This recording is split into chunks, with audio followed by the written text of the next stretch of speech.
Estende suas mãos aqui para frente. Me ajuda a orar. Senhor, em nome de Jesus, nós queremos consagrar, Senhor, e abençoar tudo que entra, Senhor, nesta casa, através dos dízimos e das ofertas. Seja por meios físicos ou eletrônicos, nós queremos, Senhor, que sirva única e exclusivamente para a expansão e manutenção da Tua casa e da Tua obra.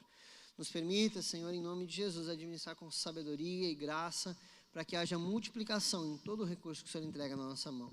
Cada um, Deus, é daqueles que entendeu esse propósito, esse processo, e se rendeu, Senhor, e tem entregue, Senhor, o seu melhor nesta casa. Que o Senhor possa abençoar, Senhor, encher eles de graça, em nome de Jesus, Pai. Amém e amém. Boa noite, senhoras e senhores. Graça e paz seja sobre a sua vida. Amém. Antes de nós fazermos a nossa declaração de fé ou qualquer coisa assim, deixa eu fazer um lembrete para você aqui sobre o nosso reencontro com Deus. Nós temos o reencontro, é um retiro, é um momento de mergulharmos na presença de Deus, e ele é destinado para aqueles que já fizeram um encontro com Deus em Lagoinha, e é um tempo maravilhoso para você de fato assim entender algumas questões da vida cristã e da vida com Deus em profundidade. O nosso último reencontro foi tão incrível, mas tão incrível, né? Que nós entendemos assim, só no encontro de fato aquilo que o Senhor tinha para que nós, no reencontro, o que o Senhor tinha para nós vivemos naquele momento, né? O encontro com Deus, ele é realizado 2 vezes por ano, o reencontro agora também 2 vezes por ano. E ele é esse complemento àquilo que você recebeu no encontro com Deus. É realmente fantástico. Se o encontro com Deus é tremendo, o reencontro é profundo, profundo mesmo. E é a segunda edição que nós estamos realizando do reencontro, né? E como eu disse, ele nos surpreendeu a tal ponto que nós entendemos a dimensão do que Deus estava ministrando só quando nós chegamos lá. A gente faz todo um tempo de preparação em todos os nossos, na maioria dos nossos grandes eventos, encontro e reencontro são alguns deles, em que a equipe está durante 40 dias antes do evento, jejuando e orando. Então são 40 dias de preparação espiritual para isso, fora todas as outras coisas que acontecem. E a gente já tinha sentido que, assim, muito de Deus daquilo que Ele ia fazer, mas quando a gente chegou lá, assim, Deus é campeão em nos surpreender, né? Ele é campeão em nos dar muito mais do que aquilo que pedimos ou sonhamos, conforme Efésios 3:20. E eu queria te incentivar a estar nesse reencontro com Deus, que é dia 23, 24 e 25 de setembro. Tá bom? Você pode fazer a inscrição ou pegar mais informações ali na nossa loja, na Metanoia, e vai ser lindo o que Deus tem para fazer lá. Pega a tua Bíblia na mão. Para aqueles que estão nos visitando pela primeira vez, nós sempre fazemos a nossa declaração de fé, nós pegamos a nossa Bíblia nas nossas mãos, levantamos o mais alto que nós podemos e declaramos aquilo que nós cremos a respeito da palavra de Deus na nossa vida. Diga assim: esta é a minha Bíblia, eu sou o que ela diz que eu sou, eu tenho o que ela diz que eu tenho, eu posso fazer o que ela diz que eu posso fazer. Hoje eu serei tocado pela palavra de Deus. Eu audaciosamente confesso que a minha mente está alerta, que o meu coração está receptivo e eu estou pronto para receber a incorruptível, a indestrutível, sempre viva semente da palavra de Deus. E eu nunca mais serei o mesmo. Nunca, nunca, nunca, no nome de Jesus. Amém. Senhor, a tua palavra será pregada, ministrada, lida neste lugar. E nós cremos, Senhor, e confiamos nela e somente nela. Nós não queremos atribuir, Senhor, nenhum outro poder a qualquer outra coisa, senão o poder que há na tua palavra, sendo ministrada pelo teu Espírito de forma personalizada a cada coração. No nome de Jesus, que o Senhor possa encontrar esses corações disponíveis e que a nossa vida seja de fato transformada pela tua palavra nessa noite, em nome de Jesus. Te peço também, Senhor, que haja graça sobre a minha vida para entregar, Senhor, a mensagem conforme o teu querer, rendendo, Senhor, tudo que eu sei, todo o conhecimento que eu tenho, todo o meu intelecto, Senhor, para que o teu Espírito Santo use tudo aquilo que eu tenho, Senhor. Que eu possa fazer, Deus, que eu possa executar, Deus, a Tua palavra, conforme Provérbios diz. E Provérbios diz para que nós não nos apoiemos, para que a gente não coloque estribo no nosso próprio conhecimento, mas tudo vindo de Ti, Senhor. Assim nós oramos e cremos, Senhor, que o Senhor nos dará a resposta em nome de Jesus. Amém. Quem está nos visitando aqui hoje? Deixa eu ver aqui. Eu vi não vi o pessoal levantando a mão? Olha aí, sejam muito bem-vindos. Essa casa também é sua. Eu sou o Anderson, um dos pastores aqui de Lagoinha, Porto Alegre, coordenador do Seminário Teológico Carisma. E o Carisma Open é realizado toda terça-feira, né? Carisma Open. O que é o Open? Oração, palavra, ensino e nações. Então, a gente crê que existe uma graça sobre este lugar, sobre esse tempo, para que a gente possa executar tudo isso, né? E então a nossa intenção na terça-feira é te dar uma palavra de direção, de conhecimento, para que você possa então tomar atitudes práticas na sua vida, assim como é o Seminário Teológico Carisma, que ensina teologia prática, né? A nossa teologia, ela tem a fundamentação dela nas bases práticas, aquela teologia que você pode sair da sala de aula e pôr em prática imediatamente depois daquela aula na sua vida. Essa é a intenção, né? Para que você possa ser o melhor ministro desse tempo, indiferente da área que você atue. Nós entendemos que nem todo mundo vai estar como pastor em tempo integral, mas todo mundo tem um chamado para o tempo integral. Eu creio que muitos de nós fomos chamados por Deus para estarmos onde estamos, como gestores, como gerentes, como bancários, como motoristas, como... Cara, eu não sei o que Deus chamou para fazer nesse tempo. Eu sei que se você está ali, é um tempo de você estar ali. E nesse tempo de você estar ali, você precisa ser o melhor de Deus naquele lugar e para aquelas pessoas que estão cercando você. Amém? E como eu falei na semana passada, nós queremos começar uma série de mensagens sobre vida abundante. E nós vamos basear as nossas mensagens nessas próximas terças-feiras, tudo nesse livro. Esse livro celebra os 50 anos de ministério do pastor Márcio Valadão. O pastor Márcio, 50 anos de ministério em Lagoinha, né? Fora as outras igrejas que ele pastoreou antes de chegar em Lagoinha. Ele está há 50 anos à frente de Lagoinha, Belo Horizonte, ali na Matriz. E esse livro celebra esse jubileu do pastor Márcio. O nome do livro é 50 Chaves para uma Vida Abundante.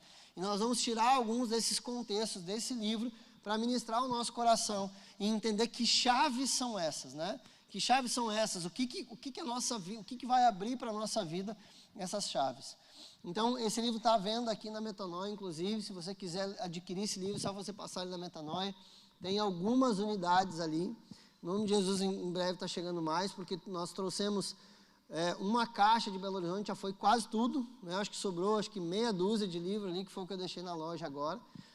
E tem sido assim muito abençoador poder compartilhar assim um pouquinho da história de vida e de ministério do nosso pastor e ministrar o nosso coração hoje. Abra a tua Bíblia no livro de Deuteronômio.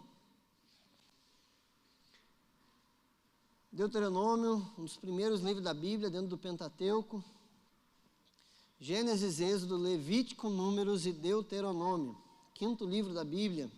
Se for no comecinho e avançar, vai ficar fácil. Deuteronômio significa a repetição da lei. A segunda lei ou a repetição da lei. E esse livro, ele foi, a origem dele, né?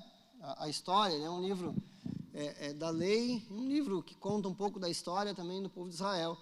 É quando eles estavam chegando à beira da terra prometida, antes de entrar de fato, a gente vê a entrada da terra prometida no 6º livro, que é o livro de Josué. Mas eles estão à porta da terra prometida. Toda aquela geração desobediente tinha passado, tinha ficado no deserto. E o livro de Deuteronômio, então, é Moisés repetindo a lei. Para que a lei de Deus, os mandamentos, as direções e as ordenanças do Senhor estivessem vivas e frescas na cabeça do povo. Para que quando eles entrassem na terra prometida, eles se colocassem numa posição de executar tal qual a instrução do Senhor. Então, por isso que o livro de Deuteronômio, quando você lê ali os 5 primeiros, você vai ver que o livro de Deuteronômio É difícil falar Deuteronômio, né? Se eu falar várias vezes, daqui a pouco eu vou me enrolar, você dá risada, mas não tem problema, pode rir.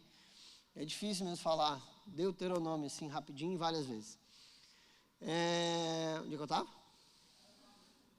eu estava repetindo, né?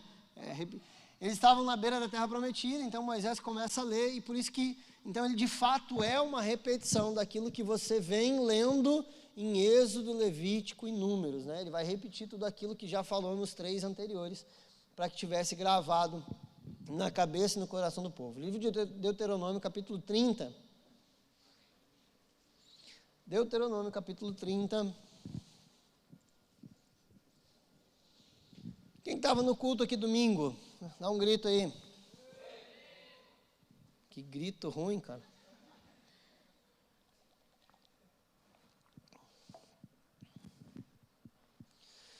No domingo eu ministrei um pouquinho essa mensagem como se fosse uma continuação da palavra de domingo, né?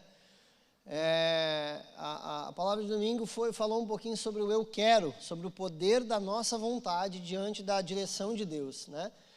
Que Deus dá a direção para nós, mas Ele não nos obriga a fazer absolutamente nada. Eu preciso colaborar com essa vontade de Deus e peregrinar, andar nesse caminho e nessa direção que o Senhor me deu. Então, se você não assistiu, se você não estava no culto, a minha sugestão é que você procure o YouTube da Lagoinha Porto Alegre e assista essa mensagem para que ela complemente aquilo que o Senhor vai ministrar no seu coração hoje. Deuteronômio 30, verso 19, diz assim: os céus e a terra tomo hoje por testemunha contra vós, de que tenho proposto a vida e a morte, bênção e maldição. Escolhe, pois, a vida, para que vivas tu e a tua descendência. E daqui a gente parte e vamos falar das escolhas. Como eu falei sobre a introdução, né, do livro de Deuteronômio, e essa introdução foi propriamente colocada para que você pudesse entender um pouquinho do contexto histórico em que esse versículo está inserido. Então, um povo que sai, né, que é retirado do Egito, ele não sai, ele é retirado por Deus do Egito. Acontece tanta coisa, né, se você estudar um pouquinho o contexto do êxodo de fato, da saída, acontece tanta coisa que na última praga, o faraó manda o povo embora. É isso que acontece na 10ª praga, né? Na 10ª praga o que acontece é o faraó dizendo assim, cara, pelo amor de Deus, vai embora daqui, some da minha frente, e leva todo mundo contigo, que era exatamente o propósito desde o começo, né? Deus queria que assim o fosse. E aquele povo que é retirado do Egito, com a forte mão de Deus, chega diante de um momento, né?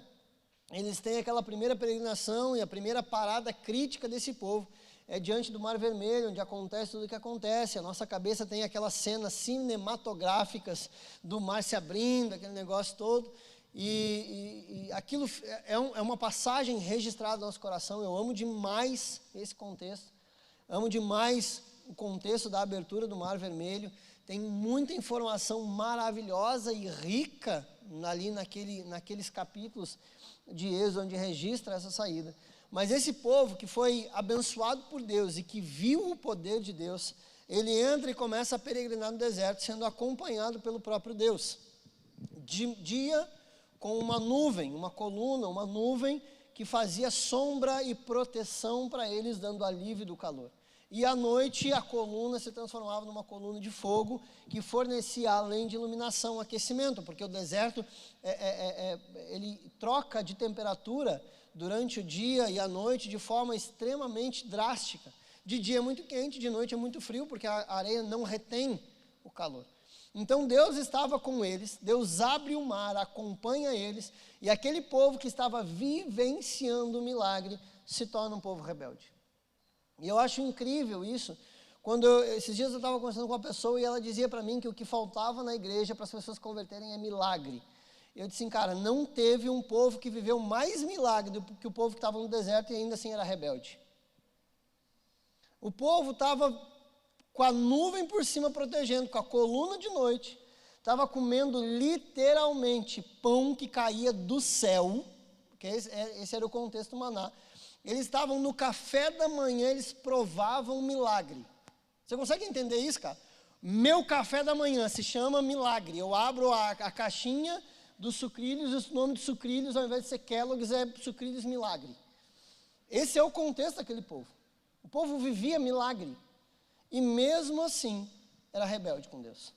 E o que transforma um povo em obediente não é o milagre.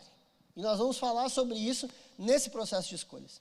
Eu acredito sim em milagre, creio em milagre, já vi milagre, oro por milagre, mas eu entendo que não é o milagre que transforma o meu coração em um coração obediente ao Senhor. Eu acredito que o milagre e todos esses sinais, conforme diz os evangelhos, que os milagres, esses sinais seguem os que creem, mas os milagres não me fazem crer. Você consegue entender a diferença? Se eu creio, os milagres me seguem, mas não é milagre que me faz crer. Não é milagre. Não é esse contexto. E aqui, nessa repetição da lei, cai um povo, uma geração inteira morre e fica no deserto. E aí, nessa repetição da lei, Moisés fala isso. Eu estou tomando tudo que existe, os céus e a terra. E os céus e a terra hoje são testemunhas daquilo que eu estou te falando. Moisés está conjurando, está tomando o que havia de mais sagrado, de maior, os céus e a terra, como testemunha diante da declaração. E a declaração dele diante desse testemunho é: eis que tenho colocado diante de ti. Quando ele diz que é colocado diante do povo, ele está dizendo que existe uma escolha. Olha, lê o versículo de novo comigo aqui, ó. Os céus e a terra tomam por testemunhas contra vós de que tenho proposto a vida e a morte, bênção e maldição. Escolhe, pois, a vida. Então quer dizer que o Senhor está permitindo que haja uma escolha diante de nós. Então, se nós queremos entender essas chaves para uma vida abundante, uma das primeiras chaves importantes que eu falei na semana passada para preparar esse tempo de mensagem, se chama responsabilidade com aquilo que Deus abre. Toda porta aberta, todo conhecimento gerado, me torna responsável por alguma coisa. Se me torna responsável, me dá o poder de escolha. E aqui Deuteronômio está dizendo que eu tenho uma escolha, que Deus não obriga ninguém a fazer absolutamente nada. Hoje, eu estava tendo uma conversa com o Samuel, meu filho mais velho, sobre isso, sobre algumas direções que Deus tem dado para a nossa família, sobre como se portar, sobre como caminhar, sobre o que fazer nesse tempo. Eu reuni a família no café da tarde e eu fui explicar para eles o que Deus está fazendo. Olha, o Senhor está dando essa direção, nós temos que fazer isso, nós temos que caminhar assim, nós temos que caminhar assado. Ele disse assim: pai, e se nós não fizermos? Ele perguntou para mim. Eu disse: eu vou te contar uma historinha. E aí eu fiz ele refletir sobre a nossa vida nos últimos anos. E sobre o que Deus fez na nossa vida nos últimos anos. E eu quero te perguntar, aí eu perguntei para ele assim: o que tu acha que Deus fez? Nossa, pai, Deus fez muita coisa. Se nós não escolhermos agora continuar seguindo a direção de Deus, isso que Ele está fazendo vai cessar. Porque nós vamos sair do centro da vontade dEle. Ele pode continuar me abençoando e me amando, mas eu não vou viver a plenitude que Deus tem para mim, porque eu saio do centro da vontade dEle. Ele disse assim: mas então é uma escolha? Eu disse para ele: sim, é uma escolha. Eu comecei a pregar essa mensagem no café da tarde hoje, sobre essas escolhas. É uma escolha. Nós não somos obrigados a fazer o que Deus está nos direcionando. Mas eu entendo que, mais do que espiritual, se eu entendi, é inteligente seguir as direções que Deus está nos dando. Mais do que espiritual, é uma questão de inteligência. Porque no momento que eu me posiciono diferente daquilo que eu tenho feito, aquilo que eu tenho ganho cessa. Porque eu não estou mais no lugar correto. E Deus não financia nenhum tipo de mimo ou capricho. Deus financia o propósito dEle. E no momento que eu saio do lugar que Ele gostaria que eu tivesse, Ele para de financiar porque eu estou fora do propósito. Você consegue entender isso? Olha, deixa eu só abrir um parênteses para você entender como é forte essa questão dessas escolhas. Quando você olha para o nascimento de Jesus, você lê a história e algumas questões na história do nascimento de Jesus nos chamam a atenção. Vou te dar uma delas, por exemplo, que é quando os reis magos vêm e ofertam a Jesus, ou a família de Jesus, ouro, incenso e mirra. E muito mais do que um momento de adoração com os seus bens, porque conforme Provérbios 3, versículo 9, diz: honra ao Senhor com os teus bens e as primícias da tua renda. Muito mais do que honrar ao Senhor naquele momento, eles estavam financiando o nascimento daquele menino. Porque logo depois Deus daria uma ordem e uma direção, que eles saíssem de onde eles estavam e fossem para o Egito. No momento que eles saíssem e fossem para o Egito, a vida deles iria mudar. E nessa saída para o Egito, eles precisavam refazer a vida deles e Deus estava financiando o seu propósito. Você consegue entender isso?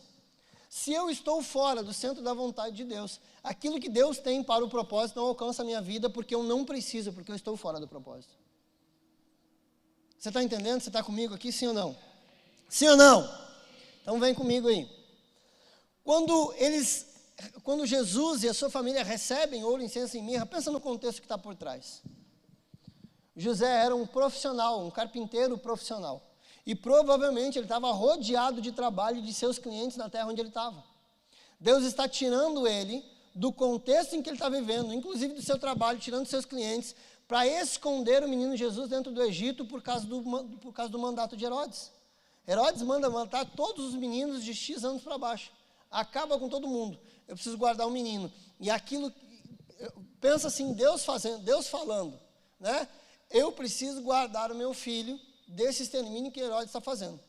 Porque Jesus era homem, de carne e osso, tanto que morreu. Mas ainda não era a hora dele morrer como menino, ele tinha que morrer como homem, como cordeiro perfeito. O que Deus faz? Deus envia ele para o Egito. Se Deus tem um propósito para enviar, se Deus tem um propósito para fazer, Ele vai financiar aquilo que Ele está fazendo. Quando você olha para essas escolhas estão intimamente ligadas com isso que Deus está fazendo. José não era obrigado a fazer. Maria não era obrigada a aceitar. Eles tinham um menino debaixo da sua tutela e sabiam da responsabilidade que carregavam. E se sabiam da responsabilidade que carregavam, precisavam fazer escolhas certas. Você entende que semana passada eu ministrei sobre responsabilidade? Se você não entender sobre responsabilidade, as suas escolhas vão ser erradas. Então eu quero te dar mais um tema de casa. Para você entender essa mensagem, você precisa ouvir a mensagem de semana passada. Terça-feira da semana passada que fala sobre responsabilidade. Você vai entender sobre responsabilidade, você vai entender sobre a força do querer, e você então vai entender pelas escolhas. Há escolhas diante de nós, e Deuteronômio fala isso. Deuteronômio fala que, nessa repetição da lei, ele está dizendo para o povo: olha, eu coloquei diante daquele povo a bênção e a maldição, e a maioria deles escolheu a maldição. Eis que hoje coloco diante de vocês exatamente a mesma coisa que eu coloquei diante daquele povo. E a decisão é de vocês. Sabe, como um maravilhoso cavalheiro que é o Senhor, Ele não nos força absolutamente nada. Quem faz as coisas forçadas e empurradas é Satanás. E muitos de nós como homens. Mas Deus não faz assim. Deus coloca escolhas diante da gente e nos permite trilhar a sua vontade, o seu querer, diante da nossa responsabilidade e da nossa escolha. Eu não vejo Deus forçando absolutamente ninguém a fazer nada em toda a Bíblia. Ele dá dons aos homens, Ele inspira os homens, mas em nenhum momento Ele obriga qualquer homem a segui-lo ou a fazer a sua vontade. Nenhum dos homens bíblicos foi forçado a fazer o que tinha que fazer. Foi gentilmente convencido e convidado pelo Espírito a seguir esse propósito. Quando você entende, então, essas responsabilidades, você precisa fazer as escolhas. É um fato que nós não temos controle sobre muitas escolhas. Tem escolhas que nos levam, por exemplo, você não pode escolher a família que você nasceu. Não dá. Nasceu, nasceu. Se é boa, se é ruim, se é crente, se não é, você não tem escolha quanto a isso. Você nasceu ali. E vamos embora. Até uma determinada idade, você não tem escolha, né? Você não, como a gente diz para as crianças, você não se domina. É a gente que domina e manda. É os pais que direcionam. E esse é um grande erro, abre parênteses, de muitos pais da atualidade, né? De deixar as crianças mandar neles, ou mandar em casa. Cara, não tem idade para mandar, não tem idade para entender, a gente vai convencendo eles para obedecer. E também eu não gosto desse negócio assim de forçar a barra. Cara, eu preciso que vocês entendam o que está acontecendo. Em algum momento a gente usa autoridade, mas até lá, se for convencimento, é muito melhor que a autoridade. Porque a autoridade não é imposta, a autoridade é conquistada. Com os nossos filhos tem que ser assim. Mas muitas dessas coisas não temos escolha. Eu não escolhi a família que eu nasci, eu não escolhi como eu fui criado, não escolhi a educação que eu recebi. Mas depois de um determinado tempo da minha vida, eu comecei a fazer as minhas escolhas, as minhas direções. Eu comecei a direcionar a minha vida para onde eu gostaria que a minha vida fosse. E o lugar aonde eu estou hoje é diretamente e intimamente ligado com escolhas que eu fiz no passado. Seja bom ou seja ruim. Se você está vivendo questões hoje que são complexas, elas estão intimamente ligadas a decisões que você fez no passado. Sendo elas boas ou sendo ruins, você está ligado a essas decisões.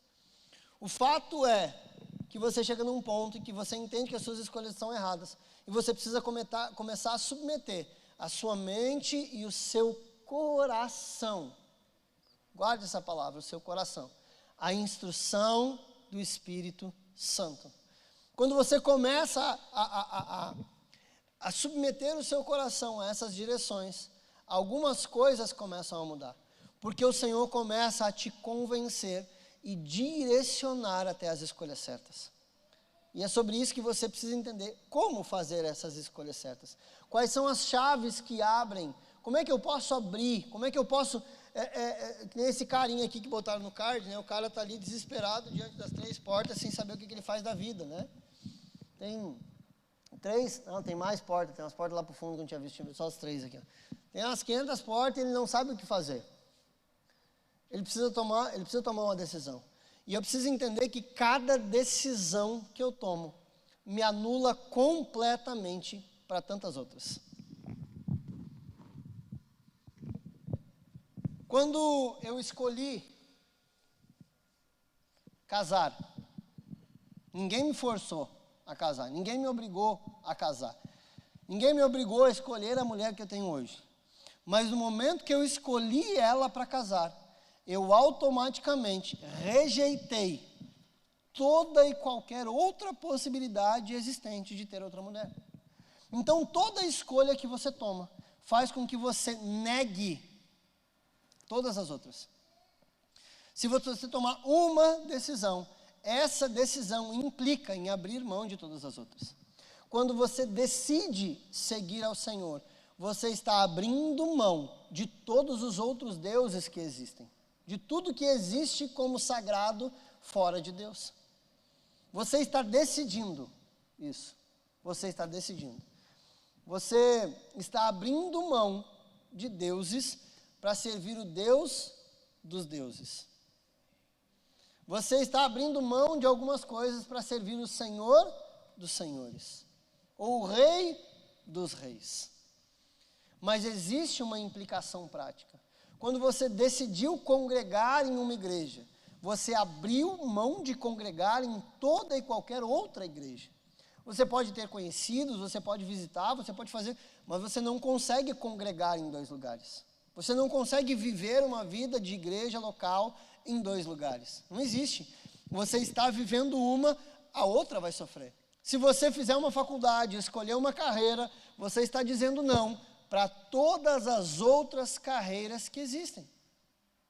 Dificilmente você vai conseguir ter foco em 2 carreiras. Você vai optar por uma, você vai dar mais foco numa e a outra vai sofrer. Então, toda escolha que você faz, você está dizendo não para todo o resto. E por isso que é tão importante, tão necessário essa sabedoria de Deus para que a gente tome as decisões corretas. Quer ver quando nesse processo de crescimento, acho que uma das primeiras decisões mais difíceis que a gente toma na vida é que faculdade fazer. Eu chego a partir do 2º ano do ensino médio, 3º ano ali, a galera começa a entrar em crise, porque começa a ter que decidir o que vai fazer da vida e sabe que essa decisão vai afetar a sua vida inteira. E sabe que, às vezes eu acho uma decisão tão injusta, Porque eu, com uma maturidade de 17, 18 anos, tenho que escolher o resto dos meus dias a partir dessa pequena maturidade que eu tenho. Sabe? Que às vezes isso é quase injusto, mas é o tempo necessário. O que é o detalhe? Nesse meio tempo, se eu entender que eu fiz a escolha errada, ainda existe tempo de me arrepender e mudar a direção das coisas. E é um pouquinho sobre isso que eu quero falar nessa noite. Eu queria que você abrisse a sua Bíblia em Jó. Abre no livro de Jó, e eu quero ler um versículo com você, para você entender um pouquinho dessa condução. Jó capítulo 11.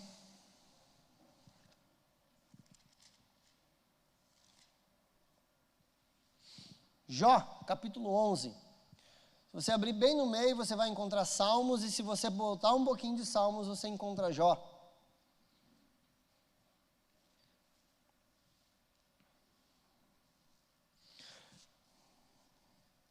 Jó capítulo 11, verso 13. Está dizendo assim, ó: se dispuseres o teu coração e estenderes as mãos para Deus.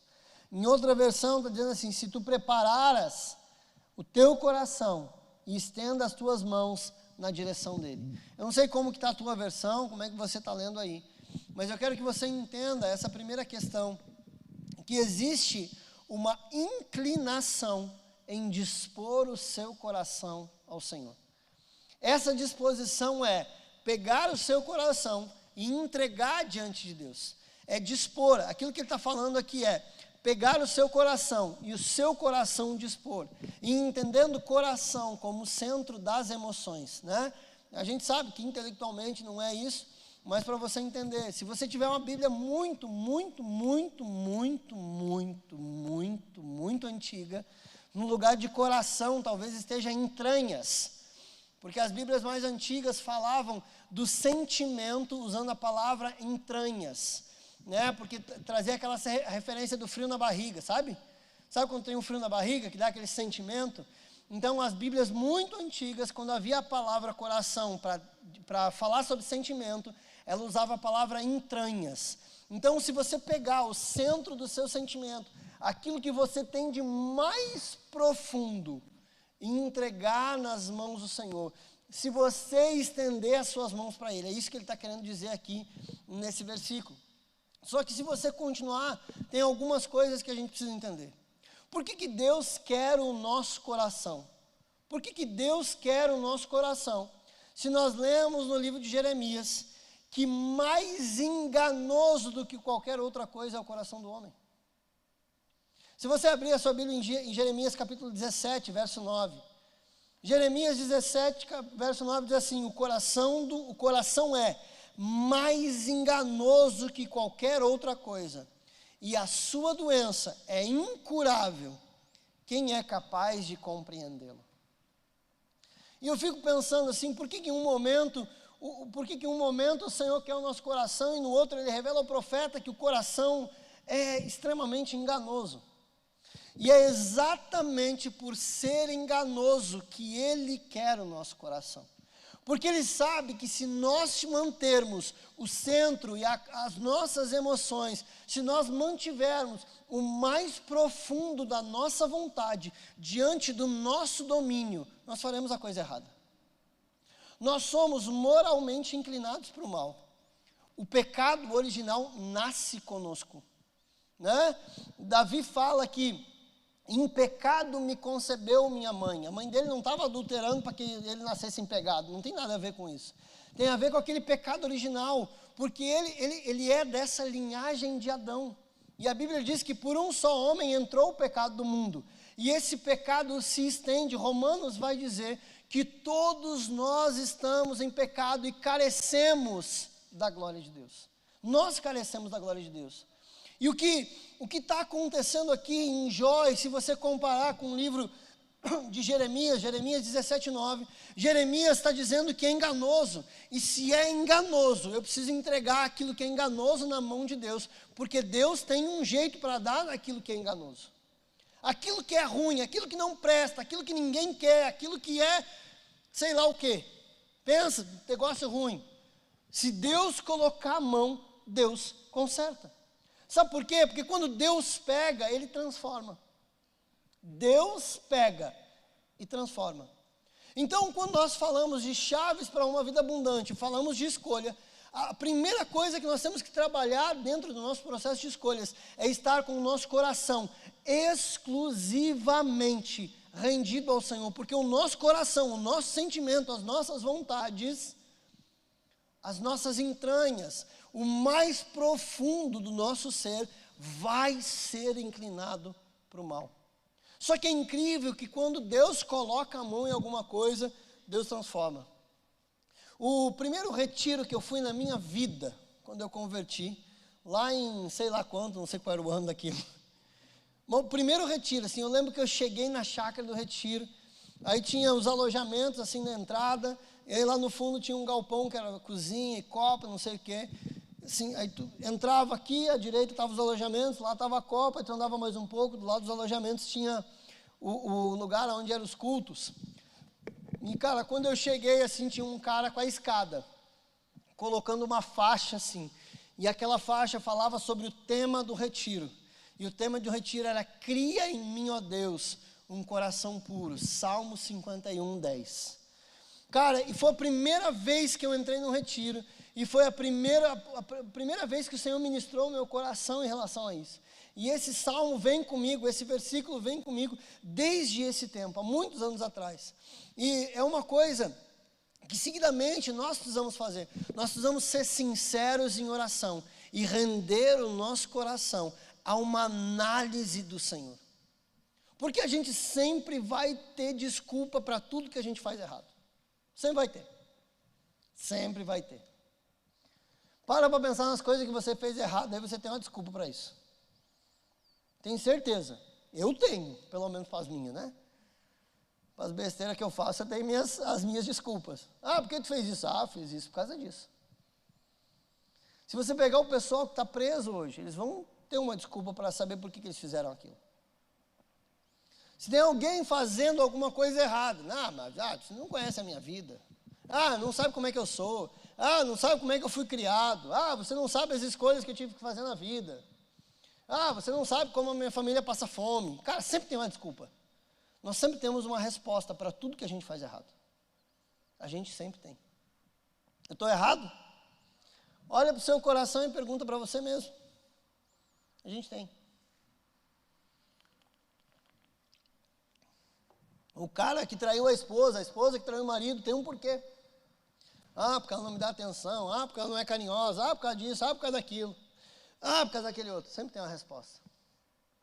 Quando nós colocamos o nosso coração, de fato, na mão de Deus, o Senhor começa a fazer um processo que nós não somos capazes de fazer. Nós não somos capazes. A primeira oração que nós vemos no Salmo 51, o Salmo 51 é a resposta, é um fruto, é uma oração de Davi se arrependendo depois do pecado. O Salmo 51 brota de um coração arrependido.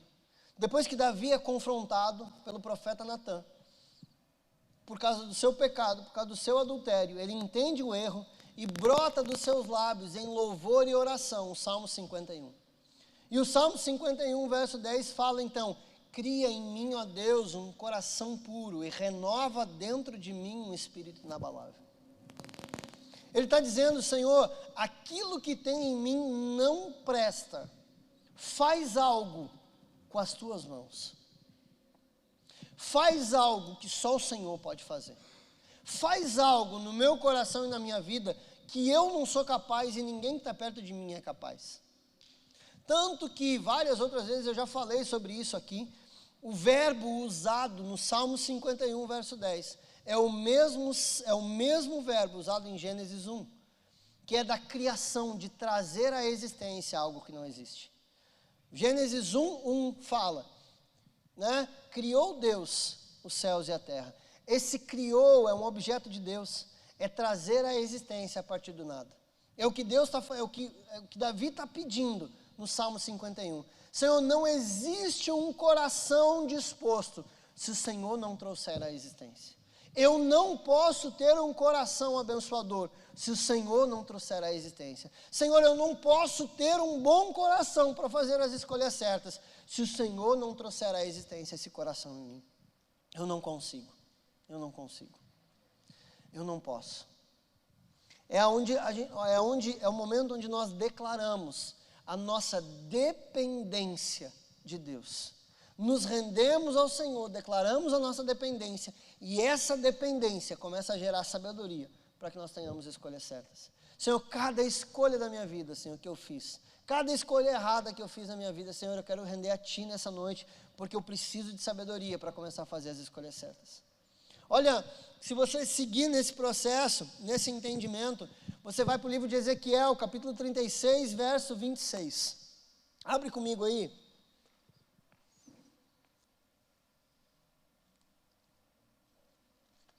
Ezequiel, capítulo 36.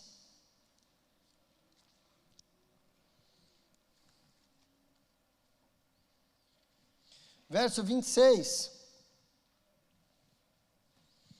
É a resposta de Deus para o clamor de um povo. Dizendo assim: dar-vos-ei um coração novo, e porei dentro de vós um espírito novo. Tirarei de vós um coração de pedra, e darei um coração de carne. É Deus respondendo uma oração, dizendo que Ele implantaria um sentimento e uma vontade. Sentimento e uma vontade. Volta ali o versículo de novo para mim, por favor.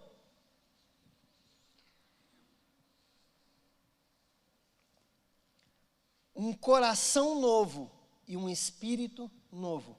Um sentimento novo e uma vontade nova. Eu estou colocando dentro de vocês coisas novas. E esse novo, essas coisas novas, darão então vocês a possibilidade de escolha correta.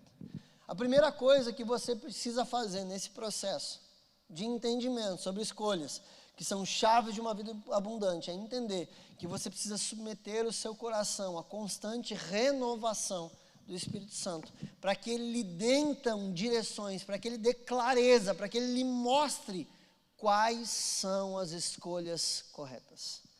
Quando Ele implanta dentro de você um novo coração, quando Ele coloca dentro de você um novo espírito, as suas escolhas passam a ser tendenciadas e direcionadas pelo Senhor. Você começa então a cumprir a vontade dEle. Você começa então a se colocar na vontade de Deus. Quando você olha para o Salmo 118, verso 8, tem inclusive uma brincadeirinha que a gente faz. Para que você esteja no centro da vontade de Deus, você precisa estar no centro da Bíblia. Salmo 118, 8, é exatamente o versículo central da Bíblia. Tem o mesmo número de versículos antes e o mesmo número de versículos depois. É exatamente o meio da Bíblia. Quando você chegar no Salmo 118, 8, li a metade da Bíblia. Está valendo. Deu certo. Carismático no Antigo Testamento esse semestre. Está arrepiando, não deve ter saído de Gênesis ainda. Não saiu de Gênesis, acho melhor correr, porque tem pouquíssimo tempo para ler mais 38 livros depois de Gênesis. Quando você chega no Salmo 118, 8, ele diz assim: melhor é buscar refúgio no Senhor do que confiar no homem. É o Senhor que implanta dentro do seu coração. Quando você olha para Hebreus, a Bíblia diz que Jesus é o autor e o consumador da nossa fé. Nele está o princípio e o fim da nossa fé. Ele gera fé no nosso coração, e aquele que gera fé, ele é capaz de cumprir a fé que ele gera no nosso coração. Tudo está centrado nele. Para você ter chaves de uma vida abundante, você precisa fazer escolhas direcionadas por um novo coração. Você precisa fazer escolhas direcionadas pelo Espírito de Deus. Você precisa fazer escolhas direcionadas de quem tem isso dentro, de quem carrega essa presença. Cada escolha dessas vai determinando o seu futuro. E se de fato você quer chegar a esse momento de ter uma vida abundante, você precisa começar a fazer as escolhas certas. Você precisa começar a escolher aquilo que Deus escolheria. Tem um livro antigo, muito bom, eu nem sei se existe ainda impresso. Esses dias eu vi circular pelo WhatsApp, não sei nem onde é que eu vi, que grupo que eu vi, ou onde é que eu vi. Em meus passos, o que faria Jesus? Muito raro.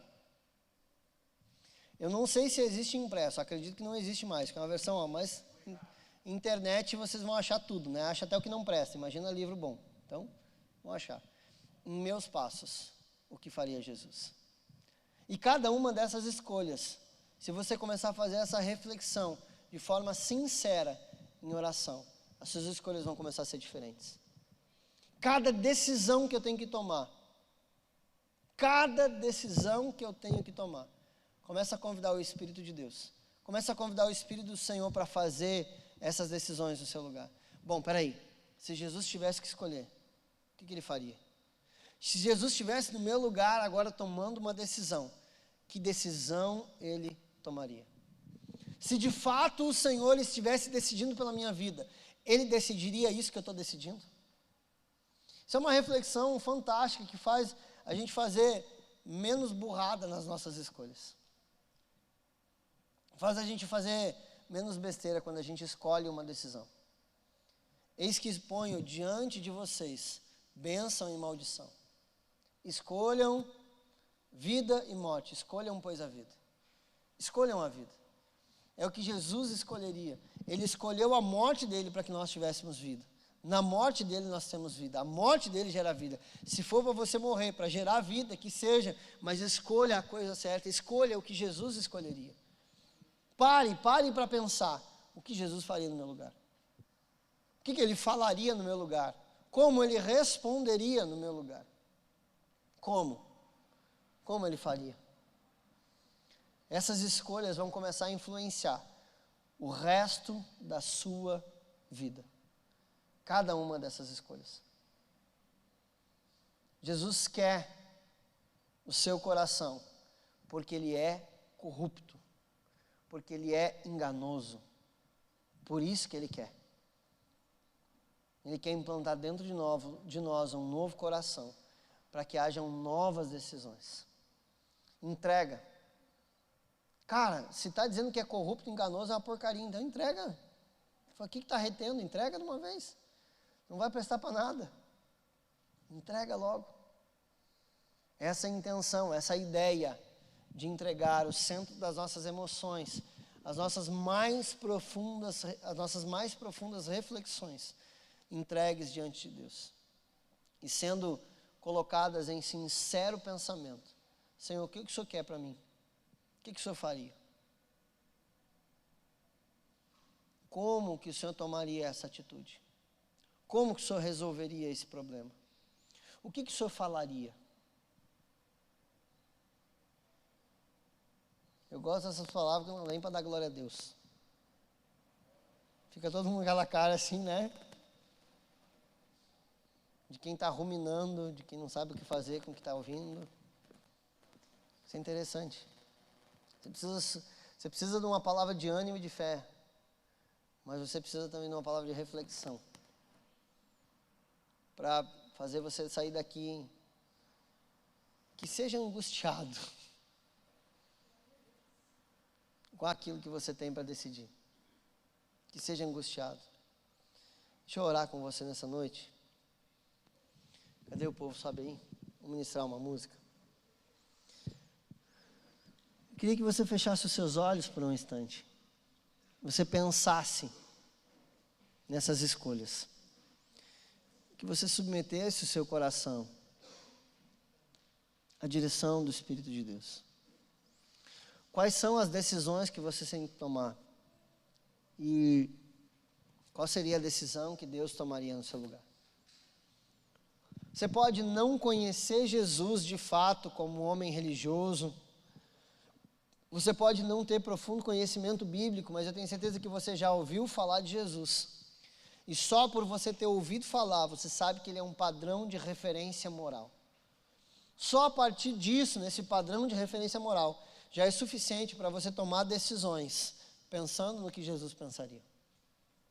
Se existe um padrão moral em Jesus, esse padrão moral precisa ser copiado. Esse padrão moral precisa ser seguido. esse padrão moral precisa ser a direção das nossas atitudes. Queria que você orasse, não espera por mim, fecha os teus olhos e ora ao Senhor, dizendo: Senhor, nós queremos essa noite, de fato, a partir dessa reflexão, a partir desse entendimento, eu quero, Senhor, ser mudado, ser modelado, ser transformado. Eu quero, Senhor, que a minha vida, de fato, reflita Cristo, e eu quero que as minhas escolhas sejam as escolhas que Jesus faria. Senhor, eu quero entregar o meu coração nessa noite, porque se o meu coração é corrupto e eu não sei lidar com essa corrupção, eu sei que o Senhor pode substituir, o Senhor pode pôr em mim um novo coração. O Senhor pode me dar um coração, como Ezequiel está falando, Senhor, desse coração duro, desse coração de pedra, desse coração que não sente aquilo que deveria sentir, mas um coração sensível, um coração que está disposto a te ouvir. Nessa noite, a minha intenção é ter um coração igual ao teu. Dá-me, Senhor, um coração igual ao teu. Dá-me, Senhor, um coração igual ao teu. Dá-me um coração igual ao teu, Senhor. Um coração para que eu possa fazer as escolhas corretas. Eu quero fazer, Deus, as escolhas. Senhor, todas aquelas que eu trouxe até aqui, Senhor, e não te glorificaram. Senhor, eu quero entregar nas tuas mãos. Eu quero confessar, eu quero render. O Senhor sabe o que fazer, Senhor, com aquilo que eu não sei. Eu não sei o que fazer com os meus erros e com as minhas frustrações. Eu não sei, Deus, o que fazer, Senhor, diante daquelas decisões, Senhor. Eu não sei. Diga para o Senhor, comece a falar para eles de decisões que você não sabe o que fazer, que você não sabe como fazer. E comece a pedir orientação ao Espírito Santo para que você possa fazer as escolhas certas daqui para frente. Para que você possa fazer as escolhas com padrão e referência moral ligadas em Jesus. Ore ao Senhor. Senhor, toma, Deus, aquilo que não te agrada em mim, Senhor. Toma, Deus, aquilo, Deus, que não te agrada no meu coração. E começa a transformar, Senhor. Começa a transformar. Senhor, nós queremos, Deus, conhecer as chaves para uma vida abundante. E uma dessas chaves é fazer as escolhas corretas. E eu quero, Deus, a partir dessa noite, desse entendimento, dessa reflexão, fazer escolhas corretas. Eu quero fazer escolhas corretas. Eu quero fazer escolhas corretas. Me ajuda, Senhor, a fazer escolhas corretas. Me ajuda, Deus, a fazer as escolhas corretas nesse tempo, em nome de Jesus.